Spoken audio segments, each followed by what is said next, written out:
Hey there, I'm Caleb Wojcik, a freelance filmmaker, and in this video, I'm going to be talking about how I worked with Wojcik to film a video for a local food truck.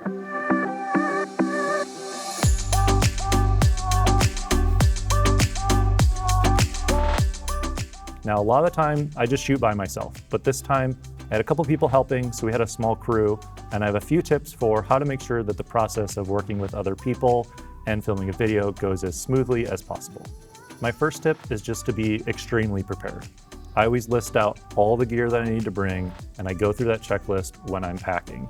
I also try to make sure that all of it's as prepped as possible. So that means memory cards are formatted, I'm in the right settings for my camera, lights are as put together as possible, microphones are as ready to go as possible.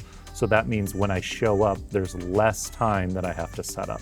And if there's other people involved, they can also help by prepping things while you're maybe talking to the client or what have you. So the more active people can be once you show up to get things on stands, even if you end up not using them, it's better to have them ready to go at a moment's notice, especially if the client's sitting there waiting for you. Second, if you're working with a new client or someone you've never met in person, never start with the interview or the testimonial or the part where they have to be on camera. Definitely warm them up by talking with them. Maybe there's a specific person on your crew that's just trying to do a pre-interview with them to see what they get excited about talking about while you're filming B-roll or while you're setting up. Don't ever just show up and immediately start recording with that person on camera. Get them to warm up to you. Also, when I'm doing the interview or the testimonial, the first question I ask is never a real question. I usually try to ask some sort of an icebreaker question that's going to get them to relax. Personally, I ask people who their favorite Spice Girl is, but that's just my own question. Going deeper into that interview or testimonial, don't be afraid to ask people to give you their answer again. Whether they fumbled or there was a sound that happened, you can just blame it on yourself. You can be like, hey, can you just do one more? I'm going to change something. That's fine too.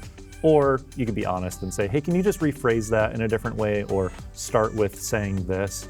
Sometimes you just have to prompt people with the first couple words to kind of rephrase the question you ask them, because you don't want to just have them say, yeah, it was great, because then you can't really use that in the video at all. You want to make sure that they're elaborating and kind of repeating your question for you. The more people you have helping you, that means the more chances are that someone's going to trip over a stand or knock over a tripod. So always think about safety. Bring sandbags, or in this case, we used Wojcik's H2 Pro bags that were actually filled with water to weigh things down. This made sure that the stands that had the reflector weren't going to come toppling down on our talent when we were interviewing them. So if you have extra hands, just make one person in charge of safety on set or where you're filming. Have them tape down cords, make sure things are where they need to be, that they're safely secured by sandbags or tied up with safety wire if you have lights that are high. Any of those things are really helpful to have an extra set of hands do, because you as the creative or as the person behind the camera might not be thinking about those things, but it can be pretty dangerous to have expensive equipment come toppling down.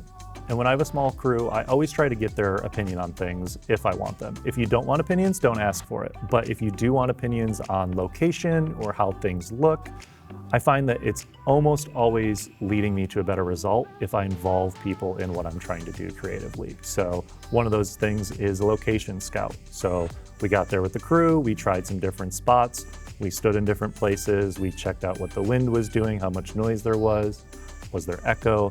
Those things are good collaborative discussions to have. Now, other things like, did she say that properly, and trying to get 4 people to agree to something isn't maybe the best example of collaboration. You know, sometimes you just need to direct and lead and make the decision and move on. But I do like to get creative input for things like location and framing. If you can't actually go to the location beforehand, at the least get cell phone photos or videos from the client if it's at their house or at their store or shop or what have you. Everything helps. When I get those, I always then make a checklist of things I'll need. Maybe there's a window I need to block out, so I need to bring a sound blanket or something that I need to cover the window with.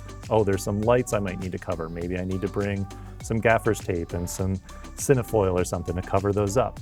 I always benefit from getting cell phone photos or videos of the location I'm going to film in if it's in another city and I can't actually go check it out until the day I'm filming.